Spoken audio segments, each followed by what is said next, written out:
ప్రపంచంలో corona virus ప్రమాద ఘంటికలు మళ్లీ మోగుతున్నాయి. అమెరికాలో అలజడి సృష్టించిన కరోనా కొత్త వేరియంట్ ఇప్పుడు భారతదేశంలోనూ కలకలం రేపుతోంది. కరోనా మహమ్మారి గురించి మర్చిపోదామనుకునే లోపే ఎక్కడో ఒకచోట ఏదో కేసు రూపంలో నమోదై హడలెత్తిస్తుండటం ఇప్పుడు ఆందోళనకి గురిచేస్తోంది.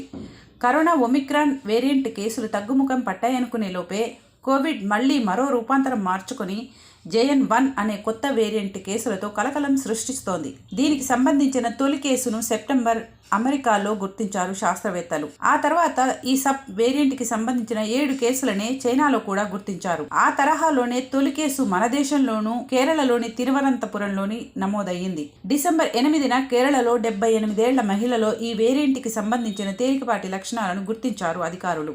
ఒమిక్రాన్ సబ్ వేరియంట్ BA.2.86 లాంటి వేరియంట్ గానే పరిగణించారు. తాజాగా కరోనాతో 5గురు మరణించడం కలకలం రేపింది. దీంతో భారత ప్రభుత్వం అప్రమత్తమైంది. కేరళలో కొత్త వేరియంట్ కేసులు క్రమంగా పెరుగుతున్నాయి. కేరళలో 4, యూపీలో 1 మరణించారు. ఇండియా సహా 38 దేశాల్లో కొత్త వేరియంట్ JN.1 గుర్తించారు. దీంతో భారత ప్రభుత్వం తగిన జాగ్రత్తలు తీసుకోవాలంటూ రాష్ట్రాలకు సూచించింది. ప్రపంచ ఆరోగ్య సంస్థ సూచించిన మార్గదర్శకాలతో కేంద్ర ప్రభుత్వం అన్ని రాష్ట్రాలకు సూచించింది. అప్రమత్తంగా ఉంటూ కొత్త కేసులపై నిఘా ఉంచాలని ఆదేశించింది. RT-PCR టెస్టులు ఎక్కువ సంఖ్యలో చేయాలని, వేరియంట్ తెలుసుకునేందుకు జీనోమ్ సీక్వెన్స్ టెస్టులు నిర్వహించాలని సూచించింది.